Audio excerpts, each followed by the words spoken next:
Hi everyone, welcome to my channel. Thank you for being here. I'm so glad that you're watching and I hope that you stick through it because it's gonna be probably a kind of a long video. So today I want to go over my mods for Dragon Age Origins. I have over 100 mods and probably still counting. I don't think I'm done just yet, but for now, I have managed to narrow it down to 50 mods, which was incredibly difficult. But these are 50 must-have mods that I cannot play without in my Dragon Age Origins game. And the reason that I'm doing this is I want to put this out before I start posting my Nightmare playthrough of Dragon Age Origins, which will be coming to the channel very soon.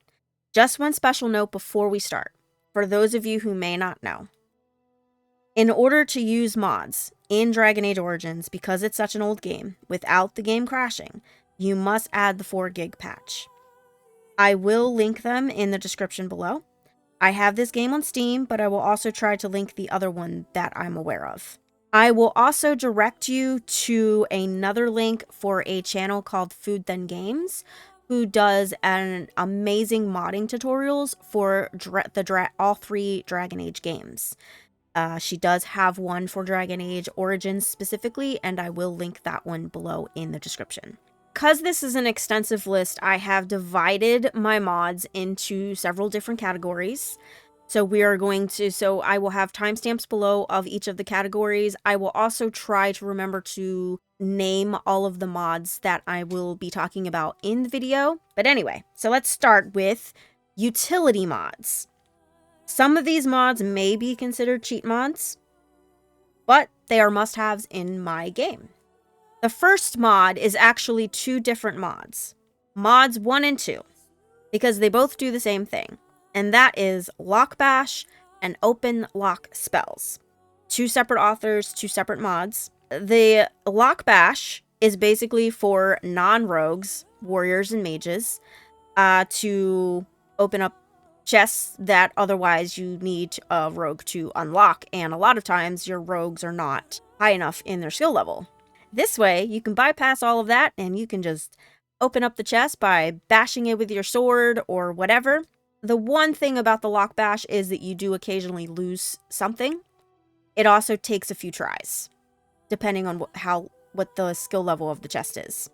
The other one is for mages. Open Lock Spells is a great little mod that I've recently discovered thanks to a couple of my friends that you can use for your mages, and it's a skill set, so it will show up in your skills and you just level it up and you can use that to open the chests, and it's great.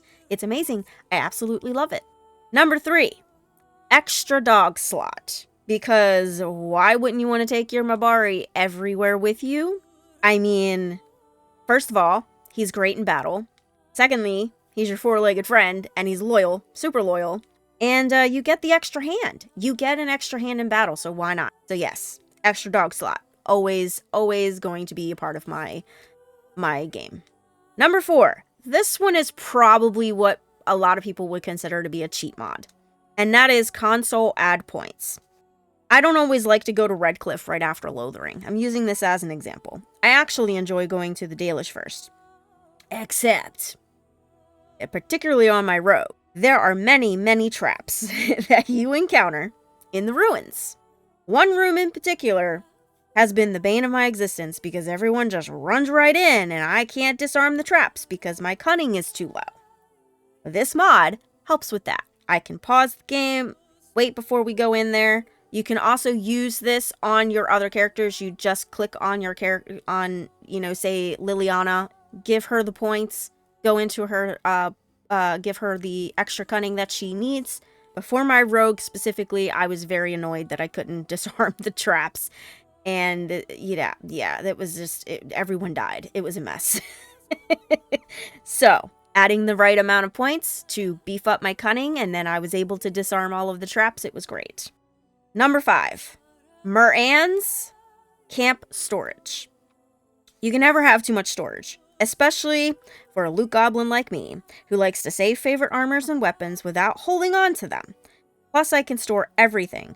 From runes to gifts. Really, it's a lifesaver. You get several different ones in your camp. You get a chest, you get a wine rack, you get an armor stand, you get a weapon stand, you even get a level up post. Number 6. Maybe this one goes without saying, I don't really know, but if you are someone like me who likes to use the console commands, especially for grabbing your armors that you want from your mods, make console commands visible is awesome. Plus, it's also useful for the console command add points. Because if it's not visible, how do you know what you're typing? Because you think you know what you're typing. This has happened to me. You think you know what you're typing, and then it doesn't, like, you get an error. Because you thought you typed the correct letters and numbers, and it didn't work. This helps to alleviate that. Number 7. No helmet hack. It's another one of those, it seems to go without saying, but, you know, some people enjoy wearing their helmets. I personally do not. I like to equip the helmet for the stats and for the armor, but I don't want it to actually show up on my companions or my warden. Next category, bug fixes and quality of life mods.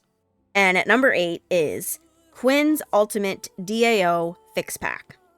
One of the first mods that I ever installed. This mod fixes over 800 bugs in dialogue, quest, scripting, plot, and even most items. I started modding Dragon Age Origins 4 years ago, and this was definitely one of the first mods I ever installed. And I've had it in my game ever since. Number 9. This is a new discovery. I recently found this one, and I absolutely love it. I will never not play Dragon Age Origins without it. And that is Goblet De-Gobbler, the Joining Chalice fix. Ser Gilmore will finally see the chalice on the table. And our warden will finally get to hold the cup properly. Plus, Duncan's dagger is a Greywarden dagger. And the eyes. Oh, the eyes. After drinking, amazing. Love it. Absolutely love it. Okay, so now we're going to move on to textures. And the first one that I have is Dragon Age Origins Unofficial Remaster. I mean, we're talking about a very old game at this point. This remaster does quite a bit, including you can now see the writing on some of the books that you go by, that you pass, that you discover along the way. The lyrium looks like DAI lyrium. Looks really good.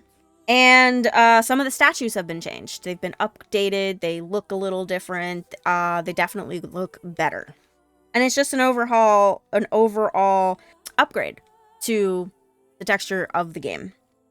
And it even upgrades some of the NPCs' clothing. For example, the Chantry. They have, I believe it's the Dragon Age 2 version of the Chantry robes. Number 11. This is also another recent discovery recommended by some friends.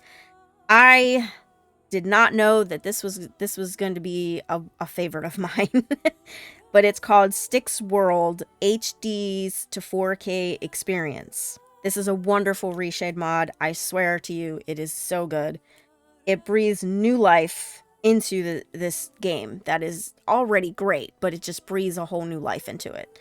Updates everything. It just grabs everything and makes everything nicer looking, more visual. It's just great. And the best part of this mod is that it doesn't have a major impact on my performance on my PC, which is also a huge plus. Okay, the next two mods are also separate mods from two different mod authors, but I am putting them together because of what they are and how I combine them in my game. Numbers 12 and 13, Faces of Thedas and Thedas Redone. Faces of Thedas adds simple but effective and freckled looks to some of the NPCs, while Thedas Redone gives many of them a serious makeover. Just look at Jarvia, if you notice Jarvia. And I love the diversity in this mod. Yes, it's an absolute plus.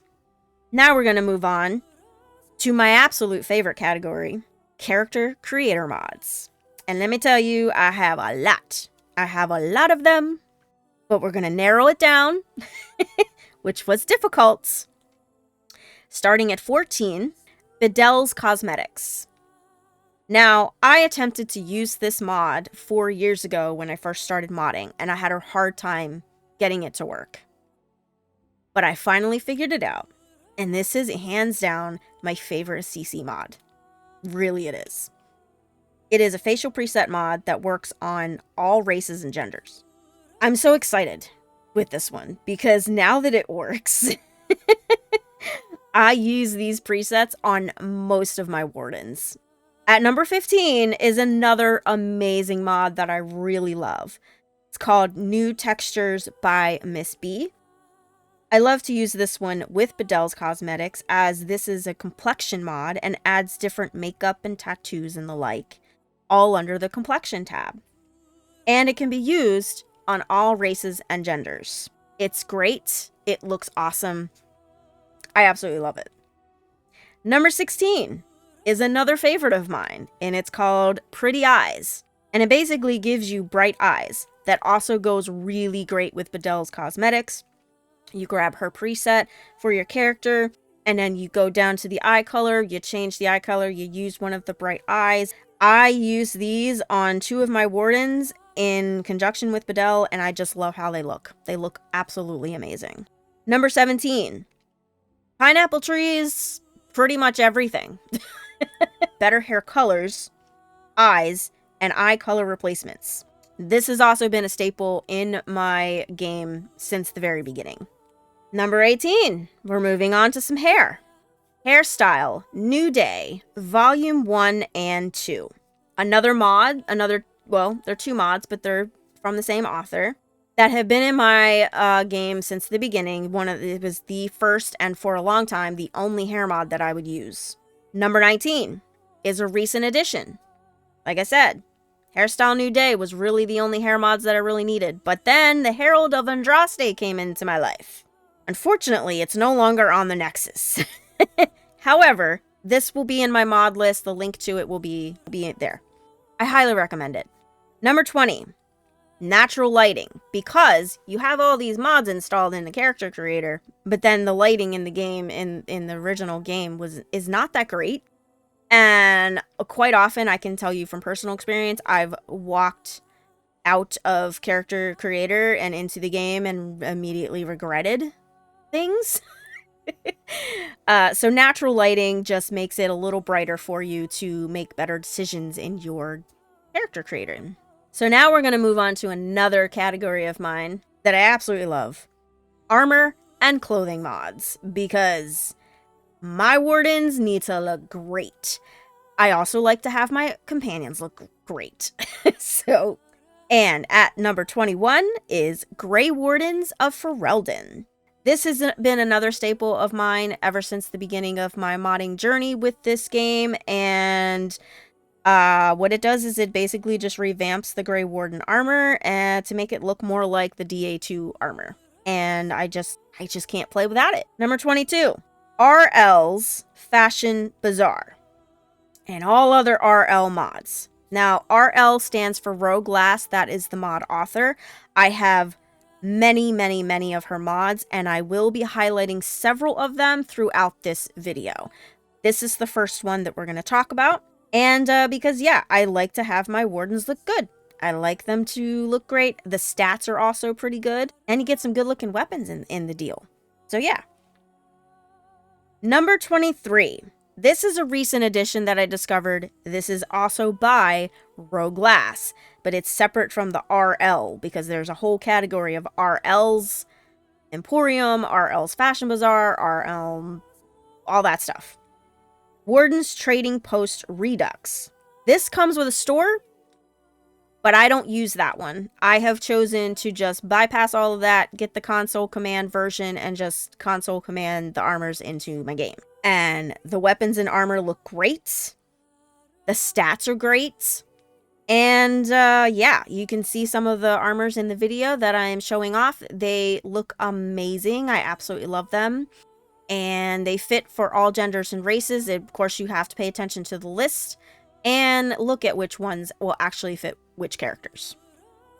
Which actually leads me to number 24 on my list is also a recent addition. Frostback Mountain's Daughters Bodice for human and elf females. This is actually a retexture mod of one of the clothing armors in Warden's trading post called Bodice of the Renegade. I absolutely love this mod. Like I said, it's a new discovery, and I just love the way it looks on my humans and elves, especially my rogues. I like to put them on my rogues in particular. Moving on to numbers 25 and 26. Two together, two separate mods by two separate mod authors. I want to stress that. Underworld Armory and Underworld Armory set Retex. Underworld Armory adds a very nice armor for the human and elf females. I personally like this for my human noble, and I use the Cullen retexture from the Underworld Armory set because it looks really good. It goes with the armor very well. For me, that armor just makes my human noble, Faye Cullen in particular, it just looks really great. She's a rogue. She's a noble. This is a great armor for her to wear. It displays her family symbol. But there are also several options in the retexture. You can choose from several different ones. It doesn't have to be the Cullen specific. So the next two are also a set of, there's a mod and then there's a retexture. So numbers 27 and 28. Two separate mods, two separate mod authors. The Surana Circle Mage and the Surana Mage Robe retexture. This is a mod that adds the concept art Circle Mage Robe to the game. It looks great. It's amazing. You also can start the game with this robe on. And with the Surana Mage Robe retexture, you can choose two options, light or dark. I chose the dark. I think it looks great. It's very lore friendly, obviously, because it's the concept art mage robes. And yeah, it's great. At 29, fine Dwarven threads, because we cannot forget our Dwarven Wardens. Okay, we can't. All right. I absolutely love this mod for my dwarves. This offers two sets of noble attire for both male and female. And you can choose to start the game in one of them. I will have a note here, though. There are two sets of hands that show up when you put the outfits on. The way I fixed it was by putting a set of gloves on. So, if you don't have a set of gloves right away, I use the console command. I console command a pair of gloves or an armor set, and then I just use the gloves. So, yeah. So, moving on. We are going to add some weapon mods. They are separate from the other ones because they are highlighted. Number 30 is RL's again, Thedas Arsenal. And, yeah, another one from Rogue Lass. Like I said, these weapons are gorgeous and the stats are great, especially for the beginning of the game, which is very helpful. Especially if you're going on harder difficulty. My favorite weapon sets are the Union of the Four. I think that's what it's called. They look absolutely amazing. They look just crisp and clear and beautiful, and I love them. Number 31, JoJo's weapons. Here's another reason to use the console add points to your mod list if you want to use these weapons in the beginning of the game. Because they require certain attributes to be high enough for you to be able to use them. Or you can embark on a whole ass quest that this mod offers to forge one of these amazing weapons, which you can do. I still haven't done the quest myself. I'm working my way over there. I'm trying to do other stuff first. I especially enjoy the ones that I give to Sten. I forget what they're called. They're glaive or something. I forget what they're called. They look absolutely amazing. I absolutely love them. Origin story mods. I have many of these, so I'm only going to narrow them down to about 3 mods for the origin stories for the sake of this video. And first up at number 32, Goodbye Ser Gilmore, the human noble origin. This mod finally gives us a chance to say a proper goodbye to Ser Gilmore, whether it is a handshake, a hug, or even a passionate kiss, which I personally enjoy. And it feels more appropriate, really, because he's about to, you know, basically sacrifice himself so that you can escape. So, yeah. Number 33. The Dalish Mage Origin for the Dalish. I don't know why this was cut from the game before release, but thanks to the wonderful mod author, Cairo Paradox, we get to play as a Dalish mage. And also, I want to point out that there is also a human commoner origin that was scrapped as well, but is now a mod. I, however, have not installed it yet, so I can't really talk about that one specifically. But the Dalish Mage origin is... I'm so glad that I have it. I love playing a Dalish Mage. It's just great. Number 34. Cullen romance option for the Circle Mage origin. I have wanted to romance Cullen since the very first game. And while I do get to romance him in DAI, this actually adds some immersion for me. I love being able to romance him in the first game. I finally get to... and it's more of a makeout session, really. And you get a locket from him afterwards. It's just a makeout session, to be honest. But it's really beautiful and romantic. And for me, when I go into Dragon Age Inquisition and try to romance him and then use this storyline, I just appreciate the dialogue more. And that leads us into the next category, which is also really great. The romance mods. And I gotta tell you, I have a shit ton of romance mods.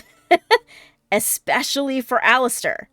But I'm gonna narrow this down to just a few absolute essentials that I feel are just really, really necessary and beautiful and amazing. So at number 5, we are going to start with Alistair. Alistair Knight's Moonlit Bath. This is hands down my favorite Alistair romance mod.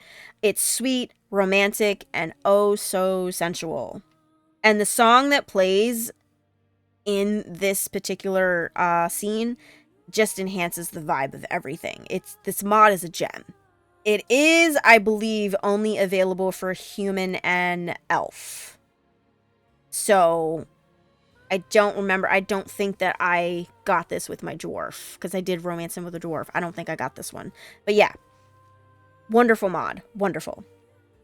Number 36, another one for Alistair, and that's Dahlia Lynn's Alistair's Epilogue, The Royal Wedding. Because, hello, my human noble, she is my canon character. She romances Alistair. She becomes queen. I want a frickin' wedding. And with this mod, I get a wedding. It's amazing. It's beautiful. It's everything that you really want in a royal wedding, to be honest. Like, at least me. I just think it's great. It's great.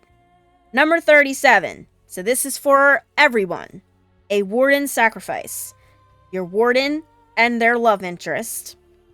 After you defeat the Archdemon, your love interest comes looking for you. Whether you're alive or dead.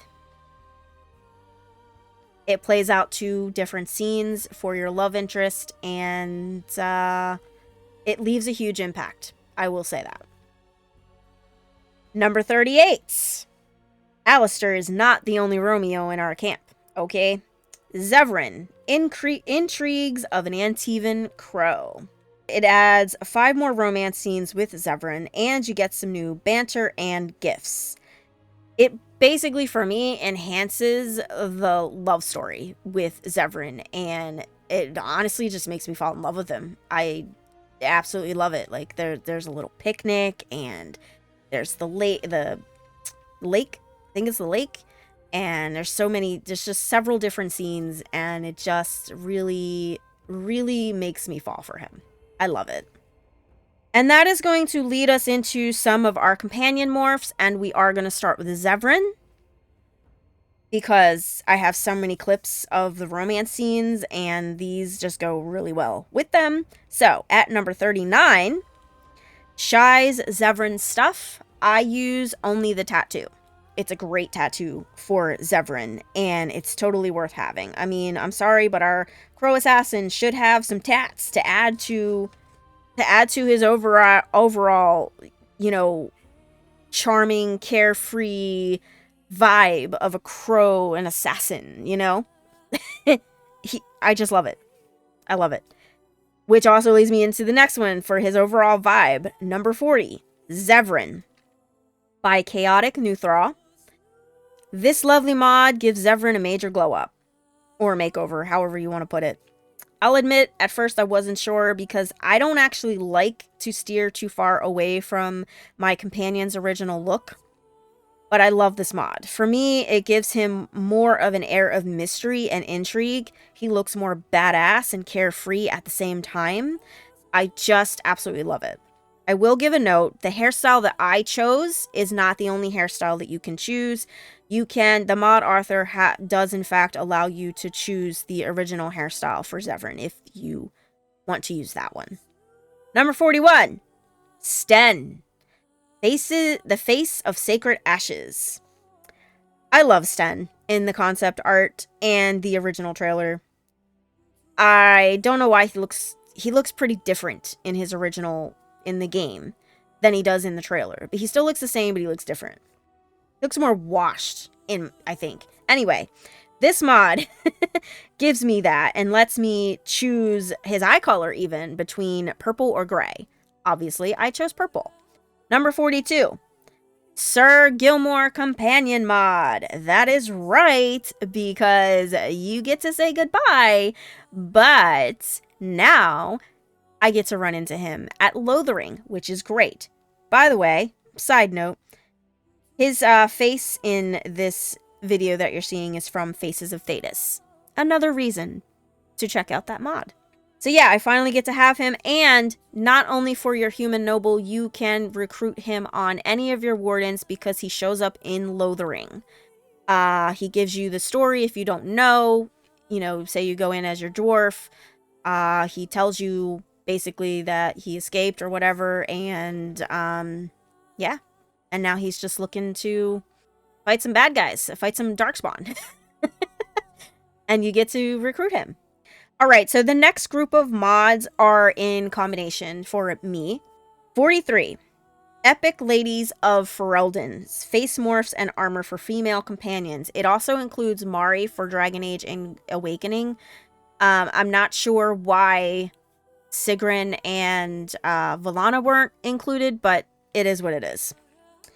I used the face and hair morph for Liliana in this one. I really like it. It does change her look a bit, and it gives her more freckles, but I really love the way I just love the way she looks with it.